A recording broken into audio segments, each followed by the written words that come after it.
What's up, good people? This is your boy Mike Perkins, one half of MVP, one half of Opinions I Like podcast, and for this here, I'm the whole show. This is gonna be a different kind of video. It's gonna be a reaction slash commentary video.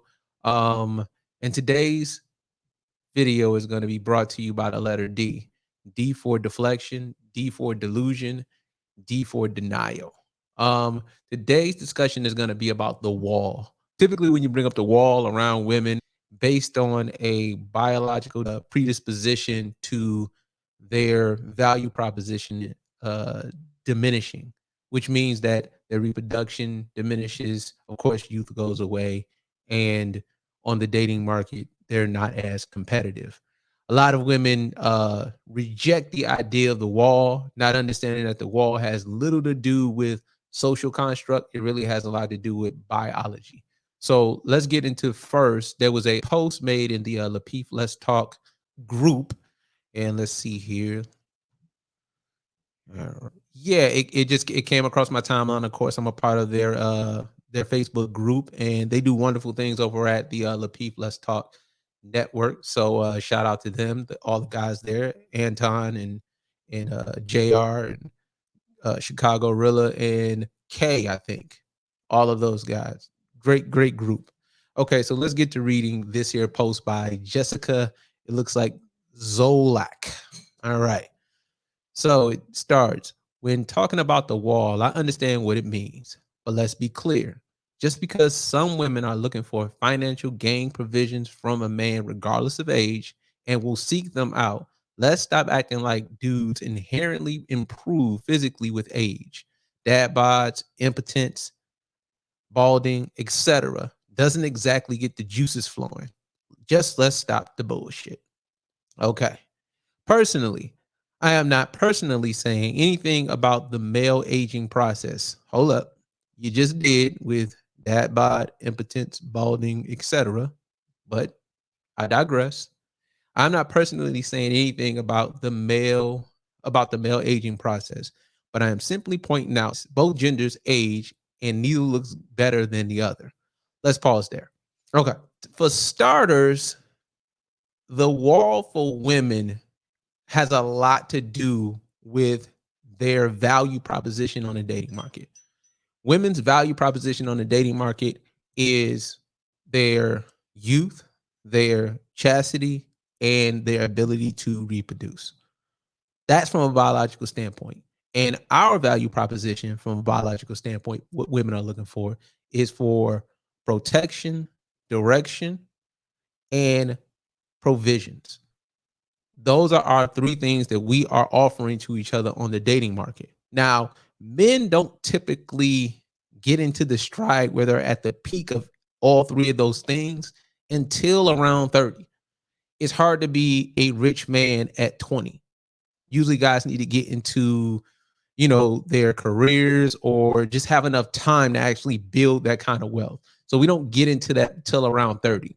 As far as protection goes, we really at 20 are not as strong as we need to be. We need some time to again build that strength. So again, around our late 20s, 30s, that's when we begin our prime.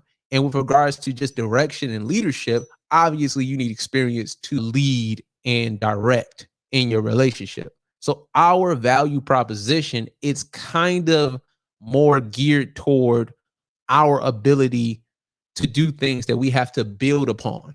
Conversely, with women, their value proposition is actually just based on their youth. They're born with value. I posted this on Twitter, and what I said is that an 18-year-old woman is given a proverbial $1 million at 18. It's up to her how she manages that $1 million. Youth, your chastity, and your ability to reproduce just diminishes with time. And this is a biological value proposition. Doesn't really have a lot to do with morality or virtue. Men wanting these three things, just like women wanting provisions, protection, and direction, it's kind of, we're coded that way, you know? So the wall is based on the diminishing value proposition of women. It's not based on a thing where it's just like, oh, you're not worth anything. Nah, it's just you don't give the things that we really want at the time that we actually want them. But let's keep on going. I'm not personally saying anything about the male aging process, but I am simply pointing out that both genders age and neither looks better than the other. That's not the truth. All right. Let's be real. A 30-year-old man and a 30-year-old woman look different because our primes are different. A physical prime for a woman is around mid to late. You know what I'm saying? I'm giving grace, but it's around mid to late 20s. That's your physical prime. You know what I'm saying? Our physical prime, however, is not only it's a little later, but it extends longer.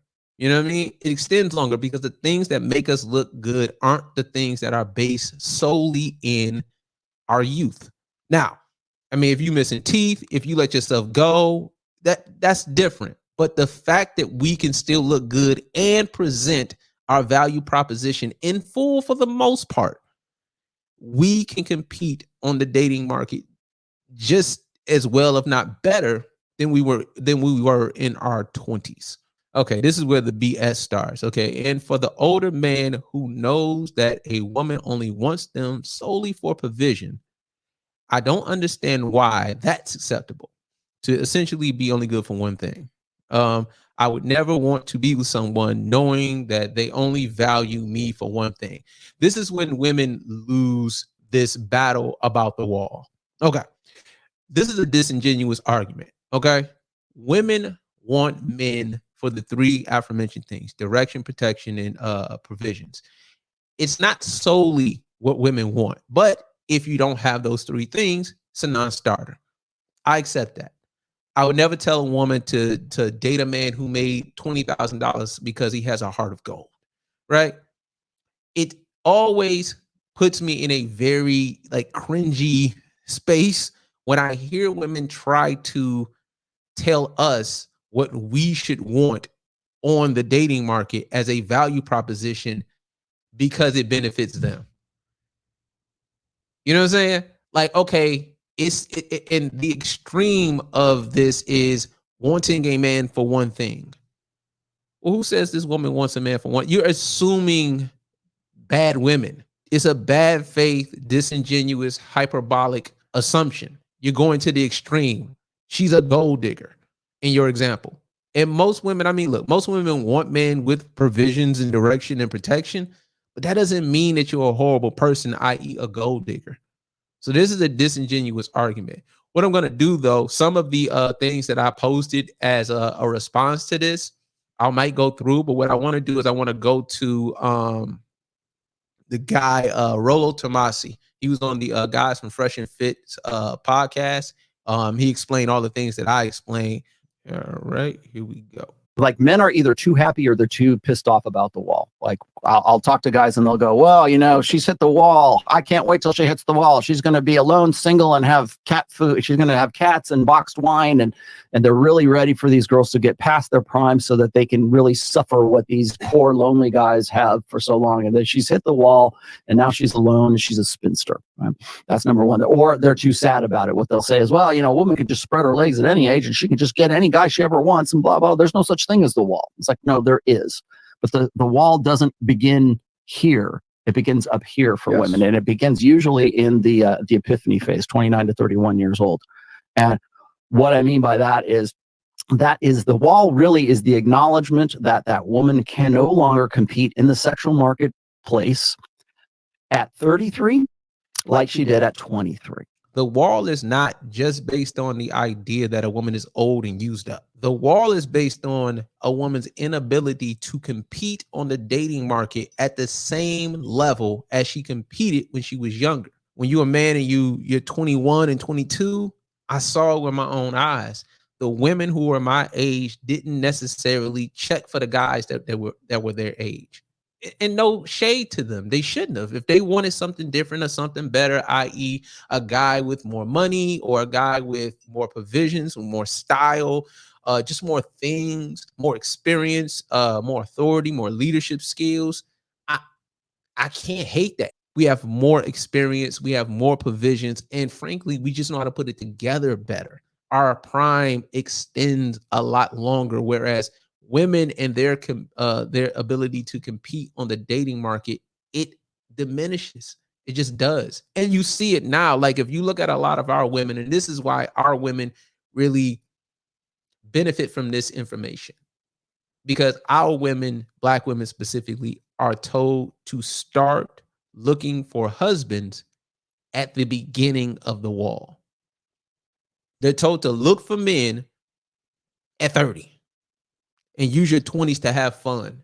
And what happens a lot of times is that women are told to value the things that don't get them the outcomes that they ultimately want when they're 30. So that you shouldn't be looking for a man at 30. If you want a man at 30, you should be looking for a man at 23. You know, and it's getting to a point where our women specifically are losing, because again, we go back to our women only being married, 1 out of 4.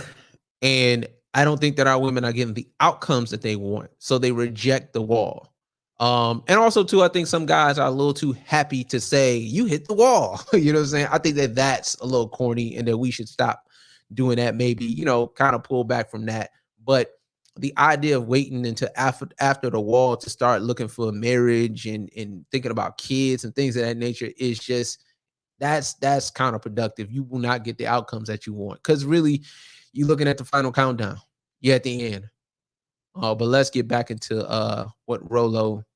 As competitive, let's say, as her sisters are. And if she is in a position, like a lot of women are, if she's in a position where she's older and she's still trying to consolidate on guys, what the wall or the knowledge of the wall forces her to accept is that she's going to have to shift her priorities. And remember, we said the bullet point checklist, when it's the guy has to have certain qualities, otherwise she can't emotionally invest. Those maybe not disappear, but they change in priority. So the guy's got to love his mom at the top, or he's got to be a good provider, or he's got to have a good job, and then he's got to be good looking. Maybe that's 2, right, or 3.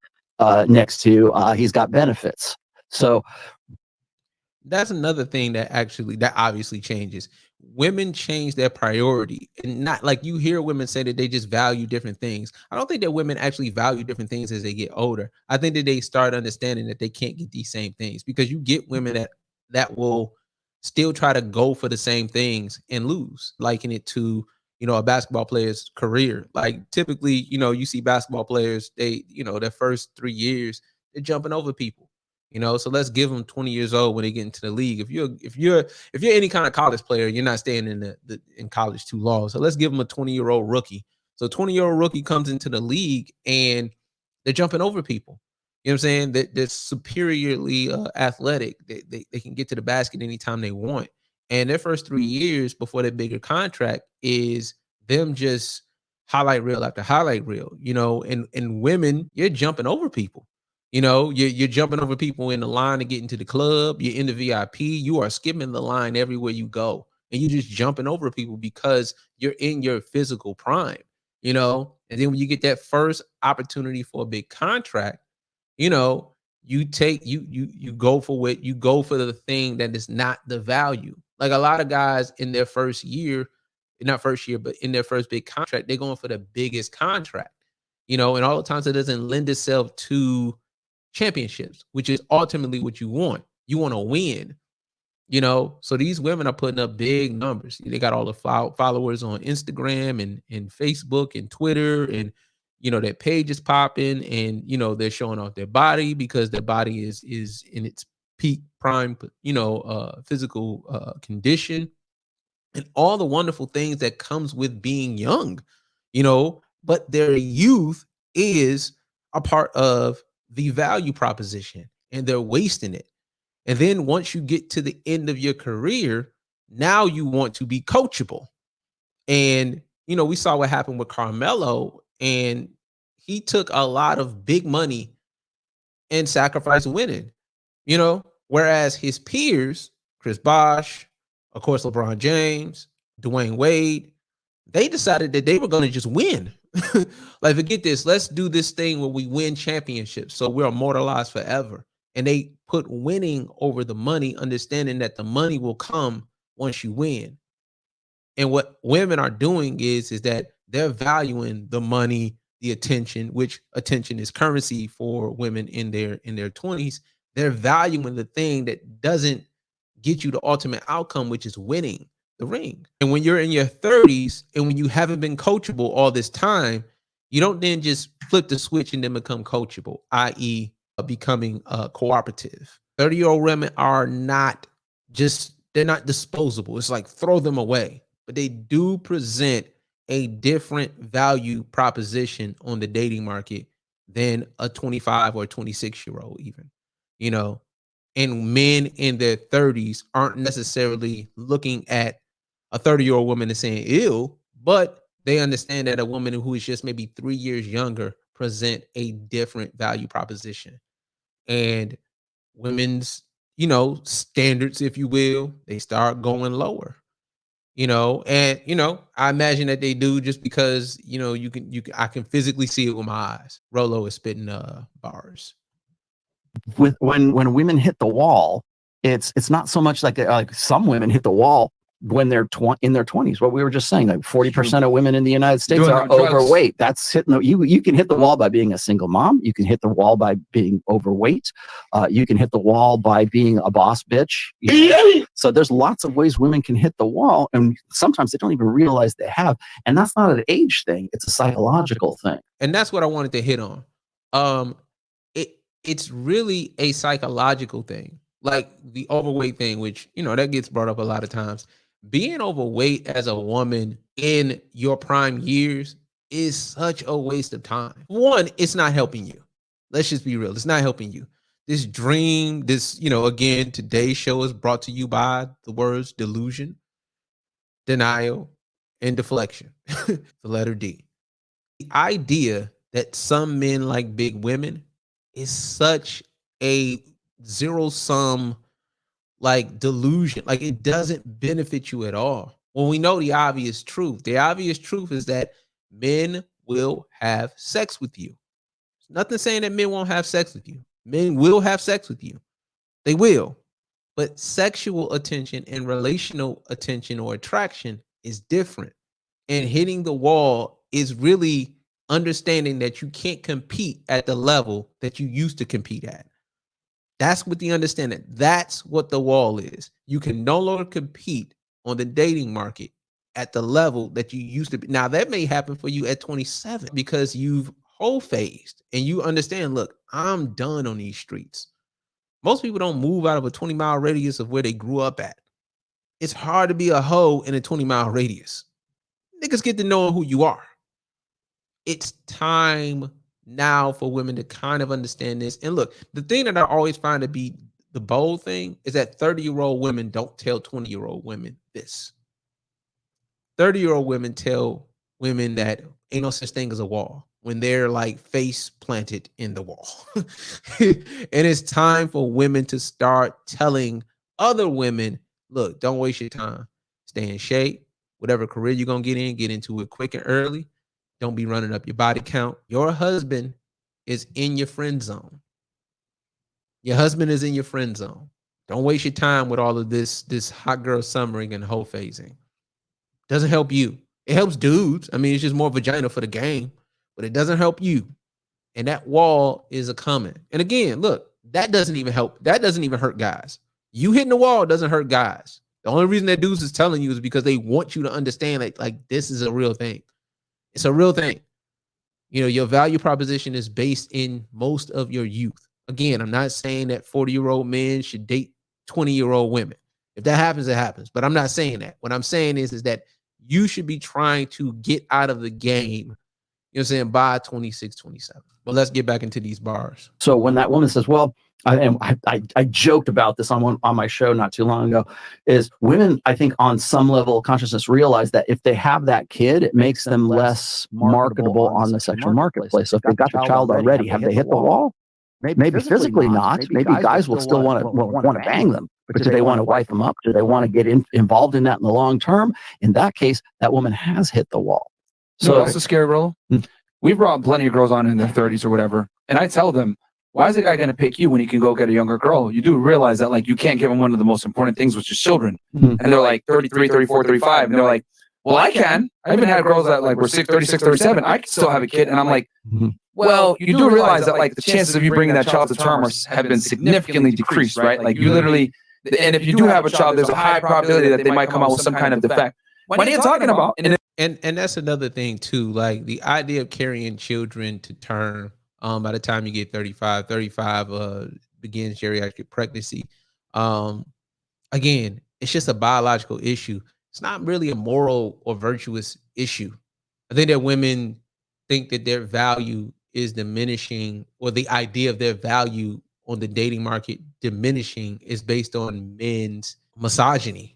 Like, you misogynistic men are saying that you don't find 40-year-old women valuable. No, you have a thing that you want, and if men didn't have it, you wouldn't pick them. You know, again, a guy who makes $20,000 a year with a heart of gold isn't all that attractive. The short guy with, you know, who treats you right and brings you flowers isn't necessarily getting the juices flowing. You know, and I get it. Like, he shouldn't. You shouldn't be with him because he doesn't, like I brought up last video. I brought up the study for Tinder, and again, it is Tinder, but Tinder is about physical attraction. Men found 61% of women attractive, and women found 4.5% of men attractive. Like, the idea is that y'all are not into most of us. Y'all only picking from the top. And because y'all are only picking from the top, a lot of these guys that you all don't pick, that you eventually, you know, have to settle for, that really is not you settling, you're just qualifying for them. It's really just life. You know, like, and if you're a guy who has a girl in your life who you've always been friends with, and she said, well, if neither one of us are married at 30, then we'll just get married, and you agree to it, you're an idiot. You're an idiot. You're an idiot. You're coming into your prime and she's leaving hers. That's not a good value proposition. You're losing that exchange. Trust. You're losing that exchange. There's no possible way that you can convince me that her prime is now. Now, I'm not saying that especially black women.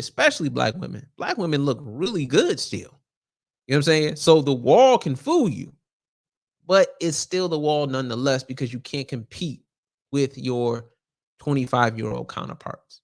You just can't. But we're going to get back into this video. It amazes me how blind so many women are to biological and medical fact that past a certain age, it will be extremely difficult for you to bring a child to term safely.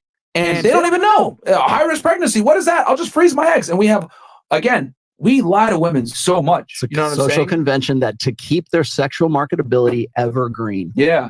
And I always say, you know, when you lie, women buy. You know, you go, girl, love your curves. It's okay. You know, hey, you can freeze your eggs, just put it off. Hey. I had a conversation with a young lady about the freezing eggs thing. And the average black woman makes around $37,000 a year. So that's the average. That's just the average. It's not personal. It's nobody saying that black women suck or anything like that. And the question I asked to her, okay, if we're freezing eggs, I had a colleague that did that as well, froze her eggs, and she, you know, was able to have babies, I think at 46, 47. But she was one of those colleagues that worked higher up in the company. So even though it was very expensive, $12,000 to $15,000 a pop. And you don't have infinite amount of chances, obviously, because you're freezing eggs. Eggs are, you know, it's a finite amount of eggs. If women are making $37,000 a year on average, black women, where are they getting all this money from? You know, like, literally, if a woman was able to do that 3 times, that's a year's salary. Where are they getting this money from? So even the idea of freezing eggs is only a certain amount of women. You know, a quarter of black women make over $50,000. It's just like, that's just not enough. It's not enough to be able to freeze your eggs and make this thing happen. You know, 75% of women are not making enough money, not even making over $50,000. These conversations become more and more delusional. They become more and more about denial, you know, and you'll get women that'll, you know, well, I'm still pretty, or I'm still, and people are still in my DMs. It's like, you're missing the point, you know? And then, you know, the excellent saying that Myron said is, when you lie, women buy. Yeah. I think that women don't understand that them being single helps the bottom line of like Walmart and Target. Like single women spend a lot more money than married ones. You know, they just do. You want to get out of the game while you still have all the things that are going to give you the best chance of getting the best possible outcome. But again, let's get back into the video.